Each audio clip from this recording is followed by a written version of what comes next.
बात राजनीति की, राजनीति के मिजाज की। कहां खड़े हैं हम? लोकसभा चुनाव हो गए, मदर ऑफ ऑल इलेक्शंस, वो तो निपट गए, लेकिन अब 4 जगह चुनाव सर पर खड़े हैं। 4 की जगह बल्कि मैं कहूं 5 जगह। जम्मू कश्मीर 3 चरण के चुनाव होने हैं, हरियाणा के साथ ये चुनाव होंगे, 4 अक्टूबर को नतीजे भी आ जाएंगे। फिर महाराष्ट्र और झारखंड के भी चुनाव हैं, और 5वां चुनाव जिसका मैंने जिक्र किया, 10 विधानसभा सीटों पर उत्तर प्रदेश में भी उपचुनाव हैं। तो तीसरी बार एनडीए की सरकार तो बन गई, प्रधानमंत्री नरेंद्र मोदी बन गए, लेकिन मिजाज, ताकत कौन महसूस कर रहा है? कौन थोड़े कमजोरी के संकेत दिखा रहा है? वो अग्नि परीक्षा, वो कसौटी पर परखने की, कसने की घड़ी भी अब धीरे धीरे नजदीक आती जा रही है, और इसलिए राजनीति का पहिया भी तेजी से घूम रहा है। राजनीतिक घटनाक्रम जिन पर गौर करने की जरूरत है, अनफोल्ड होते दिखाई दे रहे हैं। आज जम्मू कश्मीर में, जहां पर 3 चरणों में चुनाव होने वाले हैं, 18 सितंबर, 25 सितंबर और 1 अक्टूबर को, जो 90 सीटें हैं, अब परिसीमन के बाद 90 सीटें हैं, वहां पर चुनाव होने हैं, तो कांग्रेस और नेशनल कॉन्फ्रेंस के बीच में एक समझौता हो गया है। सीटों का बंटवारा तो बाद में होगा, लेकिन दोनों पार्टियां मिलकर 90 सीटों पर साथ चुनाव लड़ेंगी।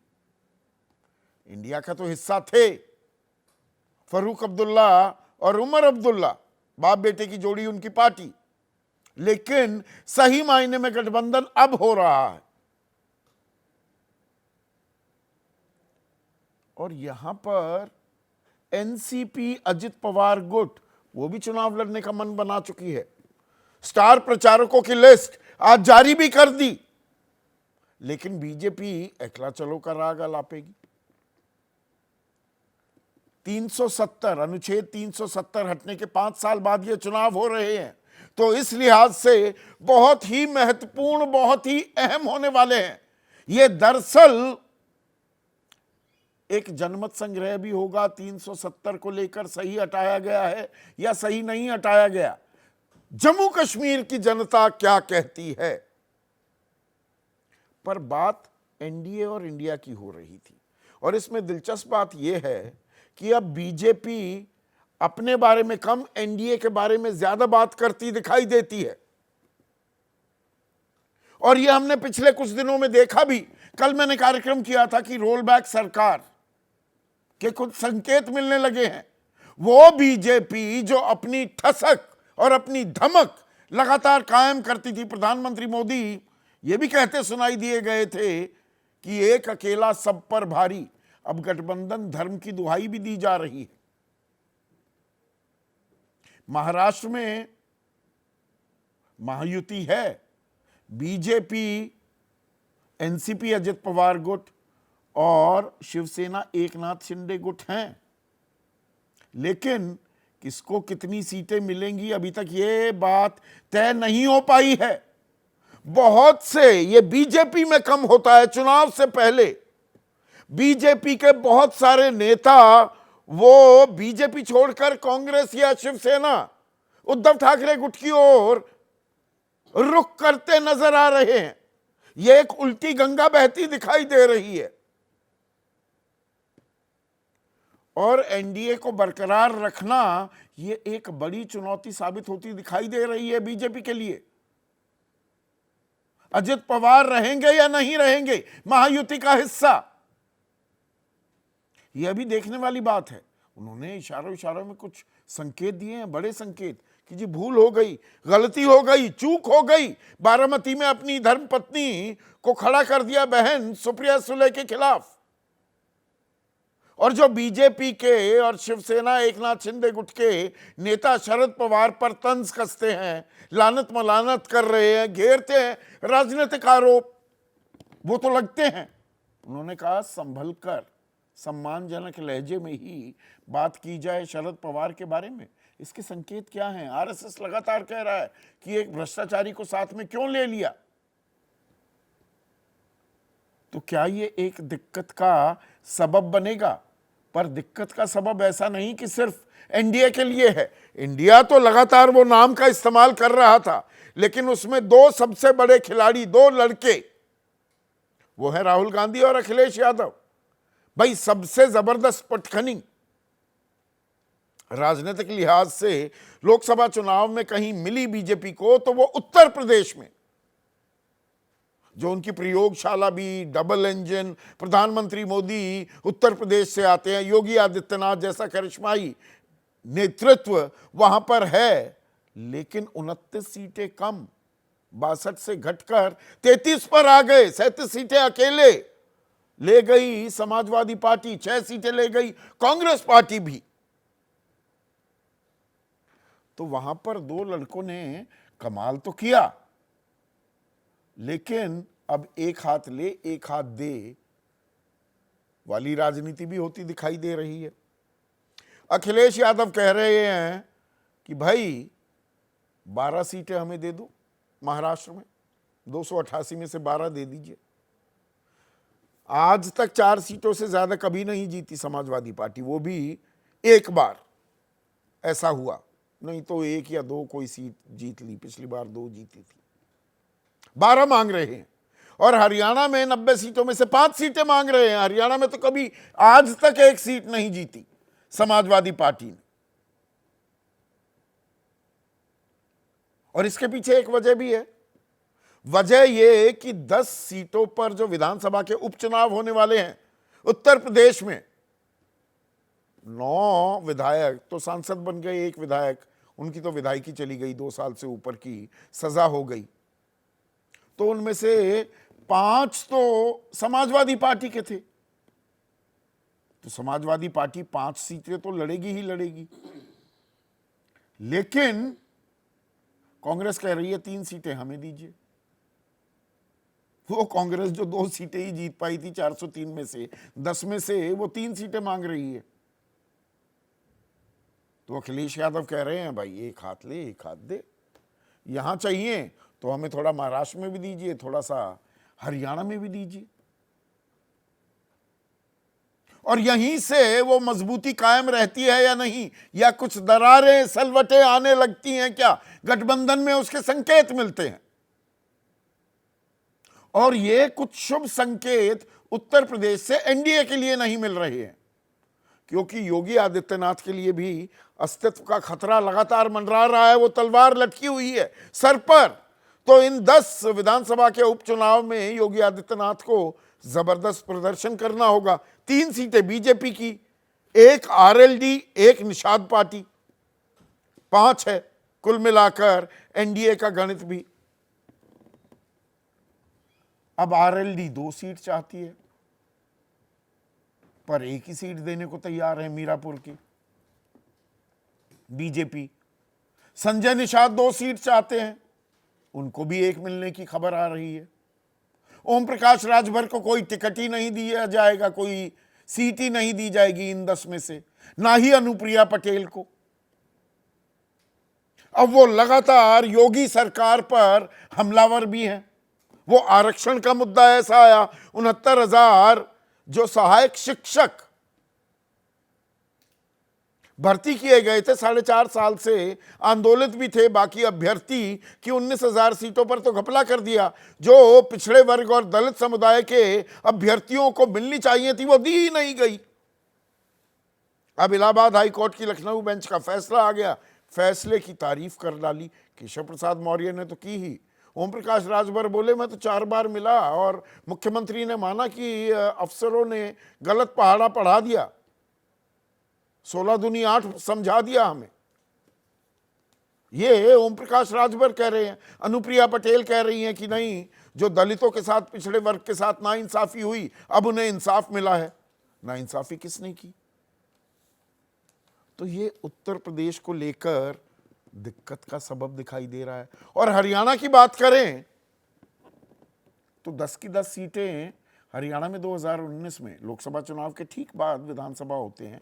लोकसभा में बीजेपी जीती थी, लेकिन विधानसभा में 90 में से 40 सीटें ही जीत पाई। और सत्ता पर काबिज होने के लिए जेजेपी, दुष्यंत चौटाला की पार्टी का सहारा लेना पड़ा था। वो ताले की चाबी ही चुनाव चिन्ह था, जेजेपी का लेना पड़ा। पर इन लोकसभा चुनाव में जेजेपी से कन्नी काट ली। अब जेजेपी, उसका तो और ही बुरा हाल हो रहा है। 6 विधायक छोड़ चुके हैं, कुल मिलाकर 10 विधायक थे। अब लगता है मां बेटा दुष्यंत और उनकी मां सिर्फ वो रह जाएंगी पार्टी में। पर एनडीए का क्या है? और वहां बीजेपी अकेले चुनाव लड़ती है तो उसकी ताकत बढ़ती हुई दिखाई देगी या श्रिंक हो रही है? मैंने आपको बताया है 10 जो लोकसभा सीटें थी उनमें से 6 उम्मीदवार जो खड़े किए बीजेपी ने, वो बाहर के उम्मीदवार थे। वो असली भाजपाई नहीं थे, इंपोर्टेड माल था। और अब एक और दिक्कत मुंह बाए खड़ी है हरियाणा में बीजेपी के सामने। किरण चौधरी, अब उनको तो बना दिया राज्यसभा का सांसद, मतलब टिकट दे दी है तो बन जाएंगी, सांसद भी बन जाएंगी। 9 जून को ही आई है कांग्रेस से बीजेपी में, तो बीजेपी में अंदर खाने नाराजगी तो लाजमी है। पर यही बात खत्म नहीं होती। अब वो अपनी बिटिया श्रुति चौधरी के लिए भी टिकट चाहेंगी, विधायकी का चुनाव लड़ने के लिए। राव इंद्रजीत सिंह अपनी बेटी आरती राव के लिए टिकट मांग रहे हैं। कृष्णपाल गुर्जर अपने बेटे देवेंद्र चौधरी के लिए टिकट मांग रहे हैं। नवीन जिंदल नए आए हैं, कुरुक्षेत्र से सांसद बन गए बीजेपी के, वो अपनी मां सावित्री जिंदल के लिए टिकट मांग रहे हैं। चौधरी धर्मवीर भिवानी महेंद्रगढ़ से सांसद बने हैं, ये भी पुराने कांग्रेसी हैं, अपने बेटे मोहित चौधरी के लिए टिकट मांग रहे हैं। कुलदीप बिश्नोई, एक और पुराने कांग्रेसी जो अब भाजपा ही हो गए हैं, वो अपने बेटे भव्य बिश्नोई के लिए टिकट मांग रहे हैं। और किरण चौधरी का तो मैंने जिक्र कर ही दिया। अब ये परिवारवाद नहीं है, उसमें पूरे परिवार का ही कब्जा होना चाहिए। ये बीजेपी का परिवारवाद की एक नई परिभाषा है। पर बात आ रही है मिजाज की। ये राजनीति का थोड़ा रिवाज जो बदल रहा है। अब एनडीए इंडिया की बात, गठबंधन की ताकत जो आंकी जा रही है, अब अपनी पार्टी का नाम कम लिया जा रहा है, चाहे वो कांग्रेस हो या बीजेपी। क्या संकेत मिल रहे हैं, इसी पर आज मैं चर्चा करने वाला हूं। ऐसे में आज का सीधा सवाल अब आपके स्क्रीन पर आता दिखाई दे रहा है। एनडीए इंडिया का नया रिवाज आज क्या है? देश का मिजाज। और कितनी बदली राजनीति? राहुल की रणनीति भारी या मोदी की नीति? इसी पर आगे की दशा और दिशा भी तय होने वाली है। मेरे साथ बीजेपी की तरफ से प्रोफेसर सौरभ मालवीय, लखनऊ यूनिवर्सिटी में पढ़ाते हैं।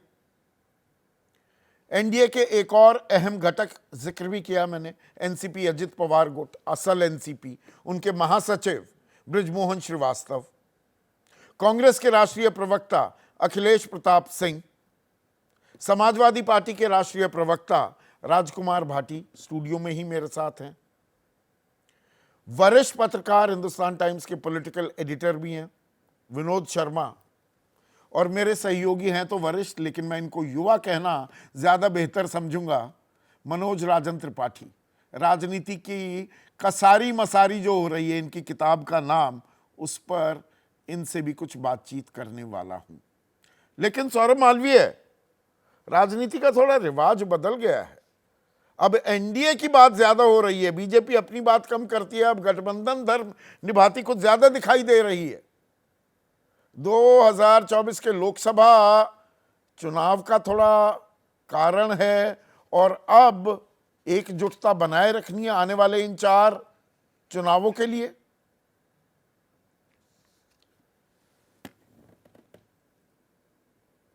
संदीप जी, 24 घंटे और पूरे सप्ताह यानी 7 दिन और 12 माह, पूरे वर्ष बीजेपी चुनाव को उत्सव के रूप में लेती है और सदैव तैयार है।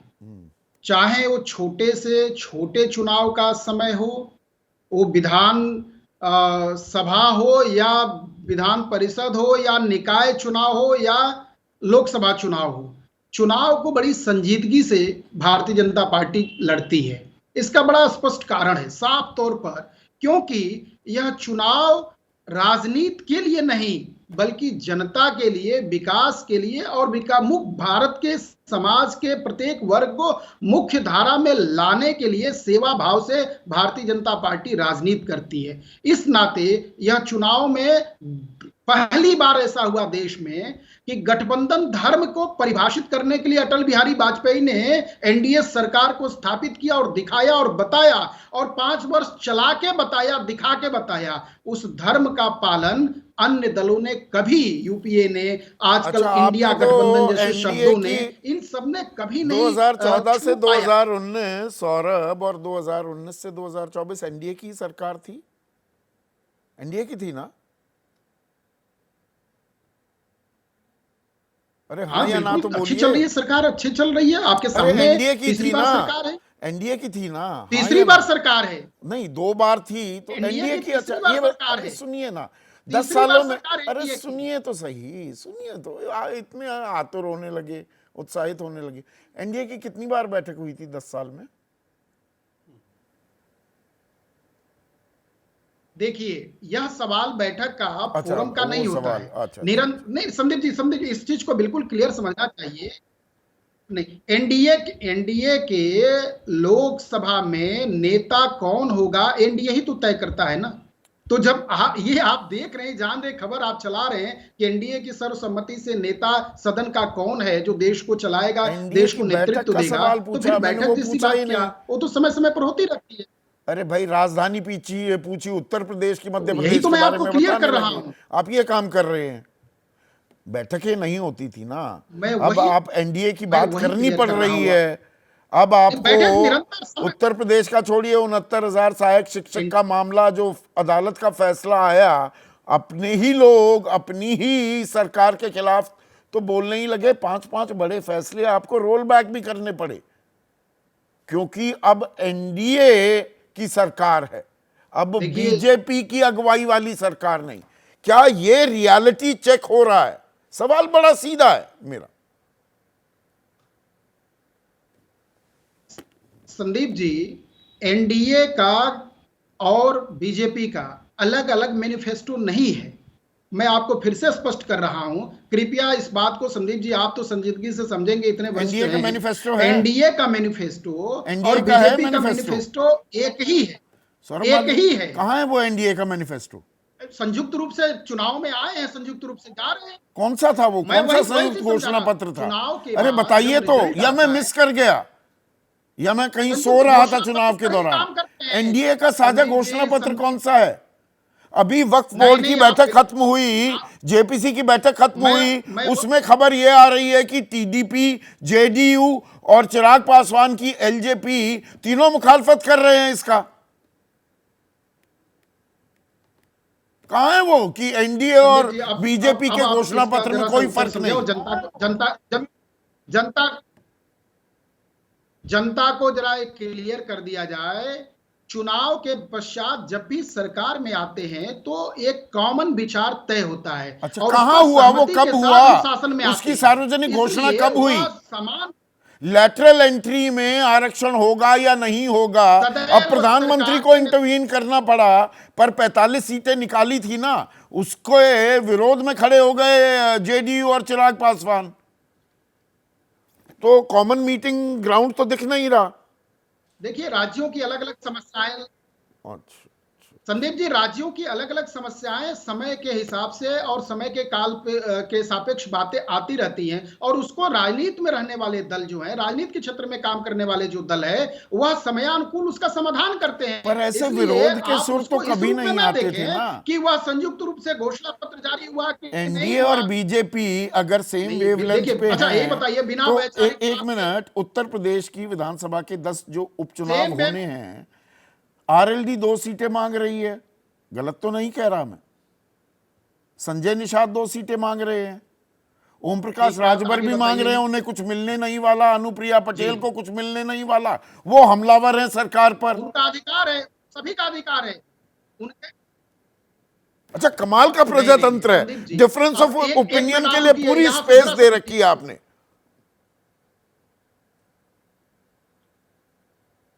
संदीप जी, अब यहाँ एक मिनट आप मेरी बात को पूरी हो जाने दें हाँ। और जरा सा समय दीजिए।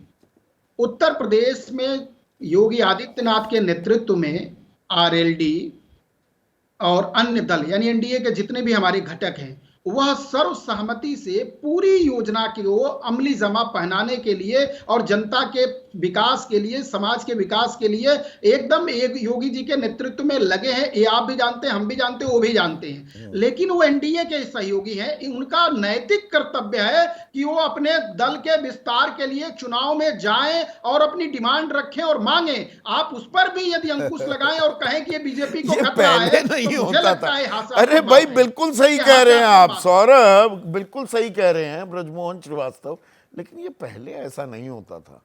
जो बीजेपी ने कह दिया वो तो मानना पड़ता था। जैसे आपने मानी लोकसभा में, तो सारी बात मानी ना, बीजेपी ने जैसा कहा वैसे माना आपने।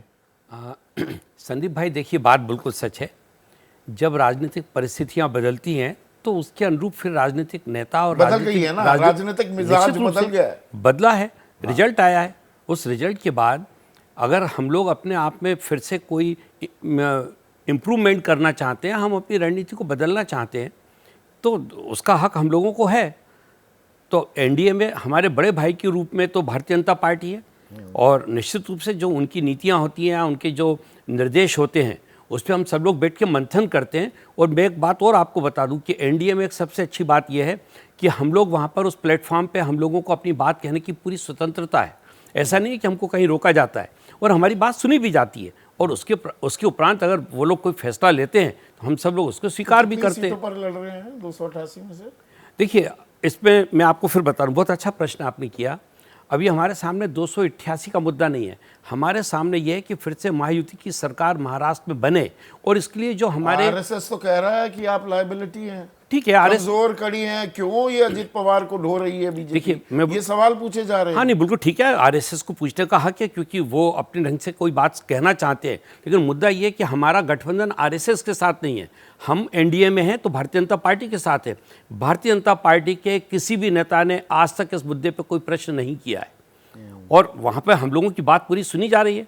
और मैं सोचता हूँ कि ऐसी स्थिति में पर जब अजित पवार ये कहते हैं, अरे भाई बड़ी चूक हो गई, सुनेत्रा को क्यों खड़ा कर दिया अपनी बीवी को सुप्रिया ताई के सामने, या भाई ऐसी गलत बयानी मत करो बीजेपी को, और एक नाथ शिंदे गुट को ताकीद करते हैं, तो क्या कह रहे हैं अजित? हाँ देखिए, दो मुद्दे हैं इसमें। एक मुद्दा है कि आदरणीय शरद पवार जी के लिए अगर कभी कोई ऐसी बात कही गई है जो व्यक्तिगत रूप से उन पे आरोप अगर कोई लगता है, तो वो हम लोगों के नेता थे और हैं आज भी। हम लोग सब उनका सम्मान करते हैं। तो अगर ये बात करते हैं, नई पार्टी बनाकर तो बैठ गए। सम्मान, देखिए ना, पार्टी वो एक स्पेस हम लोगों ने लिया है, लेकिन अगर हम उनका सम्मान करते हैं और उनके लिए अगर कोई ऐसी बात कही जाती है, हम लोगों को ये अधिकार है। और ये एनडीए में अधिकार, ये एनडीए ने अधिकार दिया है संदीप जी, कि हम वहां पर अपनी बात कह सकते हैं, और उन्होंने हमारी बात को सुना। अधिकार है या एनडीए के पर दबाव बना रहे हैं? ना, कोई दबाव नहीं है कि भैया चले जाएंगे ना, अगर आप उछलोगे। देखिए ना, वहां पर भारतीय जनता पार्टी अकेली सबसे बड़ी पार्टी है, और उसके जो मेंबर ऑफ पार्लियामेंट है वो INDIA के मेंबर ऑफ पार्लियामेंट से भी ज्यादा है। 28 में से क्या खाली जो बीजेपी के जो MP है, मेंबर ऑफ पार्लियामेंट हैं, वो INDIA की पूरी टीम से बड़े। ये तो बात ठीक है, पर महाराष्ट्र में उनपे दबाव हम कैसे बना सकते हैं? बीजेपी लड़ी, 9 जीत पाई। कोई बात नहीं, आप एक ही जीत पाए। देखिए ना, इस बात से भी हमने सबक लिया है। 18 सीटें कहां, 41 का आंकड़ा था एनडीए का। हम इसे नकारात्मक तरीके से महाविकास अघाड़ी जीत गई। नहीं विकास संदीप जी, इसको हम लोग सकारात्मक रूप से ले रहे हैं। हमको पहले से पता लग गया विधानसभा के चुनाव के पहले कि हमारी क्या कमजोरियां हैं, और उन कमजोरियों को हम लोग दूर कर रहे हैं। इसलिए जम्मू कश्मीर में चुनाव भी अकेले ही लड़ रहे हैं, मतलब बीजेपी से बात नहीं की, या बीजेपी ने घास ही नहीं डाली? नहीं, हम लोगों ने कोई बात भी नहीं की, क्योंकि यह तय है हम लोगों के बीच में कि लोकसभा और महाराष्ट्र और झारखंड के अलावा बाकी के राज्यों में हम तो लोगों इंडिया पे लागू होता था, एनडीए पे भी लागू होने लगा। नहीं, इसके हमने अरुणाचल प्रदेश में चुनाव लड़ा विधानसभा का, और वहाँ पे आज हमारे 3 MLA, वहाँ हम लोगों ने 14 सीटों पे लड़ा था। और जो 3 सीटें जिस पे हमारे लोग विधायक बने, वहाँ पर हमने भारतीय जनता पार्टी के प्रत्याशियों को हराया। तो ये हम लोगों में विधानसभा और उसके नीचे के चुनाव में लेकर किसी प्रकार का कोई ऐसा गठबंधन नहीं है। और ये हम लोगों को भी स्वतंत्रता है, उनको भी स्वतंत्रता है कि वो अपनी पार्टी का तो विकास करें। लेन देन और अपनी राजनीतिक ताकत बढ़ाने का सबको हक है, और यही हक का इजहार राजकुमार भाटी क्या अखिलेश यादव भी कर रहे हैं कि एक हाथ ले एक हाथ दे। भाई, दो लड़के साथ चले हैं और हमने आपको 6 सीटें जितवा दी, आपने हमारी मदद की 37 सीटें जितवाने में, अब थोड़ा हमें दे दीजिए महाराष्ट्र में भी 12 सीटें, 5 सीटें हरियाणा में भी दे दीजिए, तभी हम यहाँ पर उपचुनाव में आपको साथ लेंगे। ये एक हाथ ले एक हाथ दे हो रहा है। नहीं, गठबंधन जब होता है नहीं ना ना ना बोलिए बोलिए। नहीं, गठबंधन में ये तो स्वाभाविक है जो आप कह रहे हैं कि इस हाथ दे उस हाथ ले, कुछ छोड़ना पड़ता है, कुछ प्राप्त करना पड़ता है, तभी गठबंधन चलता है। महाराष्ट्र में समाजवादी पार्टी बहुत मजबूत है। महाराष्ट्र में समाजवादी पार्टी का वोट बैंक है। इस बार भी हमारे 2 विधायक वहाँ जीते थे और पहले हमारे 6-7 इतनी मजबूत है, मैं थोड़ा सा परसेंटेज बता दूं, 1999 में 0.69%, 2004 में एक बार इकलौती बार 1% से ज्यादा वोट मिले, 1.13%, फिर 0.25%, 2014 में तो 0.17%, नहीं, और आप लोकसभा 19 का में बता रहे हैं। 0.22%। इस बार हमारे 2 विधायक हैं, एक बार और ज्यादा लोकसभा का नहीं बता रहा हूं मैं, विधानसभा का बता रहा हूं अच्छा आपको। अच्छा, मुझे लगा आप लोकसभा ना का, सीट क्योंकि भी बता देता 1914 हूं जिक्र साथ किया में। नहीं। हाँ, 2 नहीं, सीट नहीं, जीती, 0.22% वोट बैंक। जी जी। और वहाँ पर पार्टी की टीम भी है, पार्टी का संगठन भी है, कैडर भी है, तो इसलिए हमारा हक बनता है, वहाँ हम लड़ेंगे ज़रूर। और हमें उम्मीद है, बड़े नेताओं की बात हो रही है कि वहाँ सम्मानजनक सीटें हमें मिल जाएंगी। और हरियाणा में भी कमलनाथ वाला तो नहीं हो जाएगा, कौन अखिलेश वखिलेश? नहीं, उस गलती के लिए तो वो अब तक पछता रहे हैं। नहीं, थोड़ा याद दिलाना हमारा फर्ज है, थोड़ा याद दिलाना हमारा फर्ज है, कौन अखिलेश वखिलेश? देखिए, समाजवादी पार्टी के नेता श्री अखिलेश यादव जी हैं, कांग्रेस पार्टी के नेता मल्लिकार्जुन खड़गे और राहुल गांधी हैं। इन तीनों के बीच में कोई कहीं मतभेद नहीं है, कहीं कोई गलतफहमी नहीं है, कहीं कोई नाइतफाकी नहीं है। पर आप गलतफहमी तो नहीं पाल रहे हैं? ना ना, अब हरियाणा में 5 सीट लेंगे, हरियाणा में तो कभी 0.25% से ऊपर वोट बैंक नहीं है। संदीप जी, मैं बताऊं, जब 2024 के लोकसभा चुनाव के गठबंधन की बातें चल रही थी और बीच में कुछ नेताओं के दूसरी जो कैटेगरी के नेता, मतलब दूसरी लाइन के नेताओं के बयान आ जाते थे कई बार मीडिया में, तो हमसे हर चैनल पे एंकर यही सवाल पूछते थे कि कांग्रेस से तो बात बन नहीं रही, अब तो वो इतनी सीट मांग रहे हैं, आप इतनी दे रहे हैं। पहले शुरू में अखिलेश जी ने 13 सीट कही थी। तो मैं तब भी कॉन्फिडेंस के साथ ये कहता था कि मैं ये दावा तो नहीं कर सकता कि संख्या क्या रहेगी, लेकिन हमारा आराम से एक वो समझौता हो जाएगा सीटों पे, कहते थे आप। हो जाएगी तय। तो यही स्थिति अब है। महाराष्ट्र में कितनी सीटें हमें मिलेंगी, हरियाणा में कितनी मिलेंगी, उत्तर प्रदेश में हम कांग्रेस को कितनी देंगे, लेकिन दोनों नेताओं के बीच में सहमति से, आम सहमति से ये सवाल तय हो जाएगा। उत्तर प्रदेश की असली तो बात ये है, उत्तर प्रदेश पर जो चर्चा होनी चाहिए आज, कि भारतीय जनता पार्टी बहुत बुरी तरह घिरी हुई है। भारतीय जनता पार्टी अपने सहयोगियों से भी, और इनका वोट बैंक जो ओबीसी। आपकी सहमति बन गई, 10 में से कांग्रेस को कितना देने को तैयार हैं आप? नहीं, अभी ये संख्या आई नहीं है, और ये मुझे तो कम से कम अधिकार नहीं है। मैं तो जब नेता तय कर लेंगे तब कह सकता हूँ। 3 वो मांग रहे हैं, जायज मांग रहे हैं। अब आइए, मुझसे आप क्यों कहलवाते हो? ये जब बड़े नेताओं के बीच में तय होना है तो। लेकिन जो मैं बात कह रहा था, वो बात कहनी बहुत जरूरी है। उत्तर प्रदेश में जो अखिलेश यादव जी ने पीडीए का नारा दिया था, आज पीडीए का vote bank Bharatiya Janata party से खिसक चुका है। वो वोट बैंक अखिलेश यादव जी के पीछे लामबंद है, और वो उसका कारण ये भी है कि भारतीय जनता पार्टी की जो बेईमानी है वो एक एक करके खुल रही है धीरे धीरे। नहीं, मैं बड़ा सीधा सवाल पूछ, कार्यक्रम का नाम ही वो है। जी जी जी जी। भाई, राहुल गांधी और उमर अब्दुल्ला में आज सहमति बन गई ना कि साथ लड़ेंगे, जी जी। सीटों का ऐलान बाद में कर देंगे। यही बयान यूपी के लिए 10 सीटों के उपचुनाव के लिए क्यों नहीं आ रहा? नहीं, अभी एक तो यूपी के उपचुनाव की डेट तय नहीं हुई है। ये वही वो जो लोकसभा में भी हुआ था, अमेठी में पदिया, वो अपनी भारत जोड़ो यात्रा पे भी निकले हुए थे, अमेठी अखिलेश यादव नहीं गए, एक दूसरे को दबाने की, मतलब सीमलेस ट्रांजिशन अभी भी नहीं हो रही है, अड़चने अभी भी हैं कहीं ना कहीं। नहीं, मैं केवल 2 बात कह सकता हूं कि एक तो हमारे नेताओं में आपस में बहुत अच्छा तालमेल है। और नीचे वालों दूसरे मुद्दों के आधार पर आज कांग्रेस और समाजवादी पार्टी में कोई मतभेद नहीं है। पहले मतभेद होते थे। कांग्रेस पार्टी सामाजिक न्याय की इतनी अच्छी समर्थक नहीं थी जितनी आज है। आज कांग्रेस पार्टी जाति जनगणना का समर्थन करती है, ओबीसी का कोटा बढ़ाने का समर्थन करती है, आरक्षण में डिवीजन का विरोध करती है। समाजवादी पार्टी कांग्रेस की एक भाषा है, एक विचारधारा है, एक आजकल मुद्दा है। तो एक ही इसलिए मंच पर दोनों आ पार्टियों में समझौता होने में कोई दिक्कत दिखाई देती नहीं। कोई दिक्कत या तो नेताओं में मतभेद होते हैं तब दिक्कत आती है, या विचारधारा के मतभेद होते हैं, मुद्दों के मतभेद होते हैं। वो दोनों में बहुत अच्छा सामंजस्य है। इसलिए मुझे नहीं लगता कि कहीं भी, और भारतीय जनता पार्टी इस समय बैकफुट पर है। पिछले 2 सप्ताह में 3 सप्ताह में 10 निर्णय भारतीय जनता पार्टी को वापस लेने पड़े हैं। कुछ में कोर्ट के फैसले हुए हैं, जैसे 69,000 शिक्षक भर्ती में। इन्हें नजूल भूमि का बिल वापस लेना पड़ा विधानसभा में, इन्हें वक्फ बिल वापस लेना पड़ा, इन्हें ब्रॉडकास्ट बिल वापस लेना पड़ा, इन्हें लेटरल एंट्री वापस लेनी पड़ी। शिक्षक भर्ती में हाईकोर्ट का आदेश आ गया।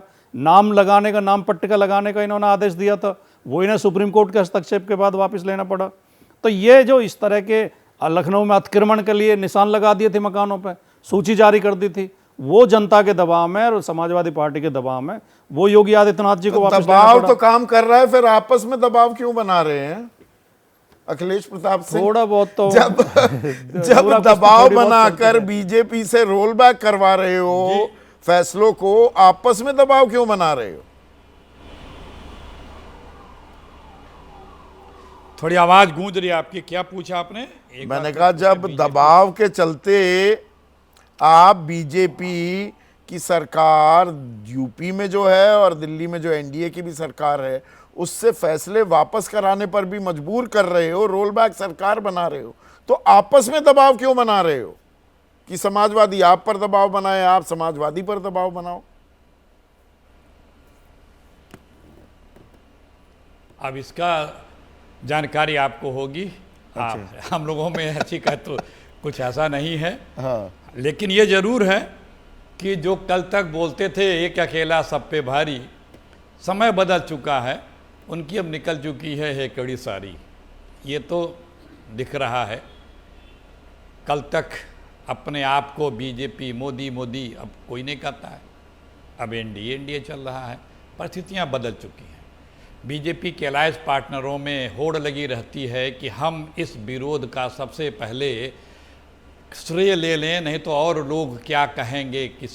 कई मुद्दों पे बीजेपी से जो असहमति आई उसमें बीजेपी के अलायंस पार्टनरों ने ट्वीट करने की और न्यूज़ को ब्रेक करने की होड़ ली कि हमने सबसे पहले इस बिल का, इस निर्णय का विरोध किया, ये क्रेडिट पलटवाने का मुझे जाना चाहिए।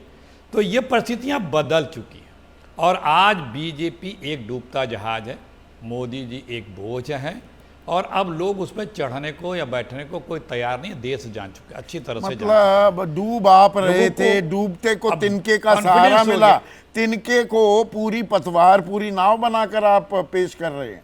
भाई 99 ही सीटें हैं, सारे मिलाकर पूरा इंडिया गठबंधन बीजेपी से कम है ना सीटों के मामले में लोकसभा में।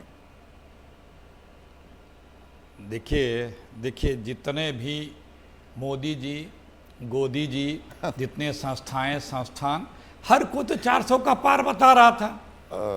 हर कोई तो 400 का पार बता रहा था।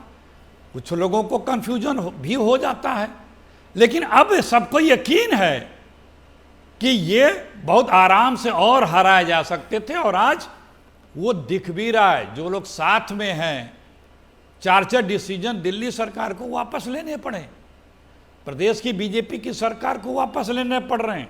बीजेपी के लोग बीजेपी में विरोध कर रहे हैं, अलायंस पार्टनरों में विरोध की। तब तो all the more reason Akhilesh ji, all the more reason कि आप पूरा समन्वय दिखाएं, कदम ताल करें। अब 12 सीटें समाजवादी मांग रही है महाराष्ट्र में, 5 मांग रही है हरियाणा में, आप देंगे क्या?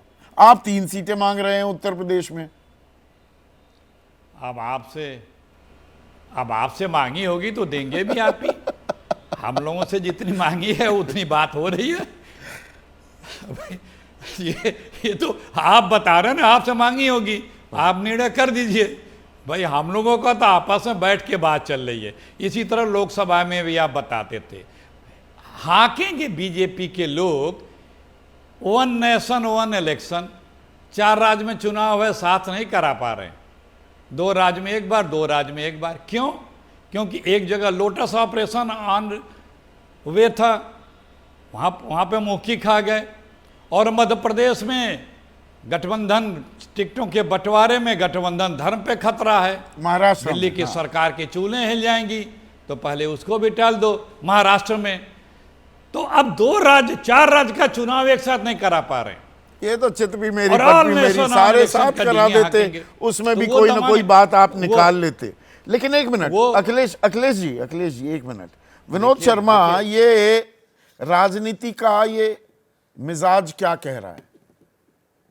ये आपके ही बहुत अच्छे दोस्त और मेरे फ्रेंड, फिलोसफर, गाइड, मेंटर, उनके शब्द का इस्तेमाल करूं, जायका, ये कौन सा राजनीति का जायका है? अनम्यूट कीजिए प्लीज। विचारधारा के अनुसार और मेरी नजर में सबसे मुश्किल जो अलायंस की बात थी वो कश्मीर की थी, खासकर इस परिप्रेक्ष्य में कि जो मैनिफेस्टो है नेशनल कॉन्फ्रेंस का, वो काफी रेडिकल बातें कर रहा है कांग्रेस के लिहाज से। लेकिन वहां पर अगर ये दोनों मिलके लड़ रहे हैं, और वो एक बड़ा फैसला मैं मानता हूं, बाकी चुनाव में तो सीटों को तो लेन देन होता रहता है, वो तो ब्रिंकमैनशिप चलती रहेगी, बार्गेनिंग चलती रहेगी। देखिए, महाराष्ट्र को छोड़कर जहां पर समाजवादी कुछ ज्यादा मांग सकता है और कांग्रेस क्योंकि अकेली अधिकार नहीं रखती है देने का, तो उसमें थोड़ा सा बॉम्बे के इलाके में इनको 2 सीटें कम से कम मिलनी चाहिए समाजवादी को। बाकी जहां तक 2 तो विधायक हैं ही हरियाणा का उनके। सवाल, हाँ जी है, उनको मिल जाएंगी। मेरे को लगता है कि 2 सीटें कम से कम मिल जाएंगी। देखिए, ये इन प्रदेशों में जो टेम्पलेट जो चलेगी वो राजस्थान वाली चलेगी। देखिए, राजस्थान में असेंबली का चुनाव हार कर कांग्रेस को अकल आ गई, तो जब उन्होंने जब एमपी का चुनाव लड़ा राजस्थान में, तो उन्होंने वो उन लोगों को हिस्सेदारी दी जिन लोगों को पहले उन्होंने डिनाई की थी, जैसे कि बाप पार्टी वगैरह। और वो जो उसका दूसरी वो पार्टी है, क्या कहते हैं, लोकतांत्रिक दल जो उसका है, हनुमान बेनीवाल, हाँ। हनुमान बेनीवाल का। तो वहां पर कांग्रेस को अकल आ गई, कांग्रेस टुक अ वाइज डिसीजन। मुझे लगता है कि राजस्थान वाली टेम्पलेट हर प्रदेश में ये चलाएंगे, इन पे इनकी मुठभेड़ नहीं होगी। नहीं, ये इनका जिम्मेदारी, झगड़ा नहीं ये होगा। जिम्मेदारी अब कांग्रेस पर भी आई है ना। दरियादिली कांग्रेस को दिखानी पड़ेगी। अगर वो इंडिया गठबंधन की सबसे बड़ी पार्टी है तो झुकना कांग्रेस को पड़ेगा। अनम्यूट कीजिए, फिर से दिक्कत आ गई है ऑडियो में। कांग्रेस जो है, अगर उत्तर प्रदेश में कांग्रेस रीजनेबल बात करती है, क्योंकि देखिए वहां पर स्टेक समाजवादी का ज्यादा हाई है, क्योंकि जो सीटें वहां दांव पे लगी हुई हैं, वहां पर समाजवादी को काफी उसमें ज्यादा सीटें जीतनी है, कांग्रेस को नहीं जीतनी। तो इसलिए कांग्रेस को रीजनेबल होना पड़ेगा उत्तर प्रदेश में, और वो होगी। लेकिन जहां तक हरियाणा का सवाल है, और जहां तक महाराष्ट्र का सवाल है, और झारखंड का सवाल है, तो मैंने जैसे आपको बोला कि हरियाणा में और झारखंड में कांग्रेस को दरियादिली दिखा सकती है अगर कोई उनसे ज्यादा सीट मांग रहा है। लेकिन जहां तक सवाल है महाराष्ट्र का, वहां पर तो और लोग भी स्टेक होल्डर्स हैं। उद्धव नहीं, ठाकरे हरियाणा और में ये एनसीपी अच्छी खासी खिचड़ी पक गई है क्या? हरियाणा में देखिए 2014 तक दूसरे नंबर की पार्टी आईएनएलडी थी। 2014 का जो नतीजा आया, अब वो बिल्कुल बिखर चुकी है। अब तो 6 विधायक और छोड़ गए। दुष्यंत तो खुद और उनकी मां रह जाएंगी लगता है पार्टी में चुनाव लड़ने के वक्त तक। तो ऐसे में अब किरण चौधरी को राज्यसभा का उम्मीदवार बनाना, और तमाम जो नेता कांग्रेस से बीजेपी में आए हैं, हर कोई अपने बेटे, बहन, बहू, मां के लिए टिकट भी मांग रहे हैं। देखिए, बीजेपी को अब ये सब नखरे झेलने पड़ेंगे। बीजेपी के जो प्रवक्ता हैं, उन्होंने वाजपेयी जी का नाम लिया। बड़ी अच्छी बात है, हम पिछले 10 साल से उनको याद करवा रहे हैं।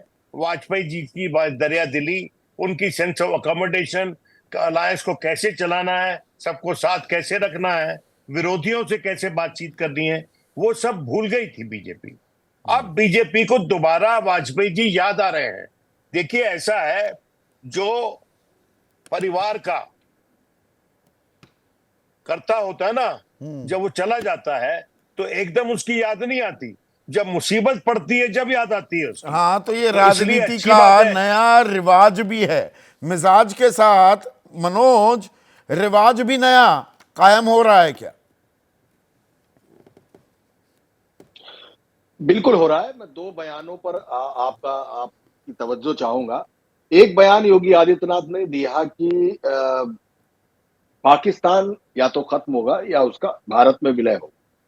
दूसरा बयान उन्होंने दिया कि अखिलेश सरकार ने 5 सालों की अपनी गवर्नमेंट में करीबन 26 से 27% ओबीसी को आरक्षण दिया और हमने करीबन 38% ओबीसी को आरक्षण देके नौकरियां दी। मतलब हमने 38% नौकरी दी और सपा ने 26% के आसपास नौकरी दी। ये बयान बड़े दमदार लगते हैं, लेकिन इनके पीछे की कहानी एक्चुअली दबाव। ये वही दबाव है कि ठेले से नाम हटाना पड़ा, बुलडोजर को शेड्स में खड़ा करना पड़ा, डिजिटल अटेंडेंस वापस लेनी पड़ी। लेकिन इनसे दबाव ये दिखाया जा रहा है कि हमको अब किसी भी हालत में उत्तर प्रदेश में गेन करना। 5 सीटें हैं, 3 भाजपा की, 2 आरएलडी और निषाद दल मिला के। अब ये परफॉर्मेंस जानी पड़ेगी 6 या 7, यहां तक ले जाना पड़ेगा, तभी वो लोकसभा का फेस सेविंग होगा। और उस फेस सेविंग में मिल्कीपुर सबसे ऊपर लाना पड़ेगा, क्योंकि मिल्कीपुर हालांकि एम्बलम बन गए हैं अवधेश प्रसाद, अखिलेश यादव और राहुल गांधी ने उनको एम्बलम बना दिया है अयोध्या की हार को लेकर। उसको वापस लेना उनके लिए बहुत जरूरी पड़ गया। रही बात सपा और कांग्रेस की, तो कांग्रेस का अगर 2009 का चुनाव छोड़ दिया जाए तो कांग्रेस की जो जमीन सिर्फ अमेठी और रायबरेली तक चली गई थी, उस जमीन को वापस पाने के लिए जो नेटवर्क है, यहां पे कांग्रेस की रोमिंग लगने लगी है उत्तर प्रदेश में आज। तो वो रोमिंग का नेटवर्क जो है, वो रोमिंग का नेटवर्क समाजवादी पार्टी के भरोसे लड़ना है आकर कांग्रेस को यहाँ पे। तो कांग्रेस बहुत नखरे उत्तर प्रदेश में नहीं दिखाएगी। हाँ, बीजेपी को 2 चीजों से निपटना है, इन दोनों लड़कों से भी निपटना है, समाजवादी पार्टी से अलग निपटना है, और अपने अंदर का जो भीतरघात है, जो अनुप्रिया पटेल जिस तरीके से आरक्षण का मुद्दा उठा रही है, जिस तरीके से 69,000 भर्तियों को लेकर केशव प्रसाद मौर्य कोर्ट का के ऑर्डर को की तारीफ कर रहे हैं और उसको स्वीकार कर रहे हैं, इन सब चीजों से उनको पार पाना पड़ेगा। और 2027 से पहले एक बार दिखाना पड़ेगा कि नहीं भाई, योगी है उपयोगी, जो नरेंद्र मोदी ने खुद कहा था। तो फिलहाल मेरे हिसाब से अगर देखा जाए उत्तर प्रदेश में बीजेपी की स्थिति जो है, तो इसमें भद्रा काल चल रहा है। दूसरा, टूर जो है वो दक्षिणायन हो गया है, अमावस चल रही है, लेकिन मार्ग शीर्ष अमावस और तो और देव शयन काल भी चल रहा है और शनि भी वक्री हो गया है। तो फिलहाल इन सारी चीजों से पार पाके बीजेपी को प्रूव करना पड़ेगा, और खासकर योगी आदित्यनाथ को प्रूव। अरे आज तो पूरी आपने, मनोज राजन, लेखक भी हैं, ये पंडिताई भी, राजनीतिक ज्ञान तो असीम है, तजर्बा है, एड़ियां रगड़ी हैं, पर ये साथ में आज जो पूरी की पूरी नक्षत्र आपने गिनवा दिए, तो राजनीति का रिवाज तो बदल रहा है। अब पार्टियों की बात कम, गठबंधन की बात ज्यादा हो रही है। गठबंधन धर्म निभाने भी की जिम्मेदारी इसमें निहित हो जाती है, तो कौन कितना मजबूत होकर निकलेगा। अब वो घड़ी नजदीक आती दिख रही है, ईएमआईज में आएगी, किश्तों में आएगी, पहले जम्मू कश्मीर हरियाणा, फिर महाराष्ट्र और झारखंड और साथ साथ उत्तर प्रदेश। तो किधर चला है देश, ये हम देखेंगे।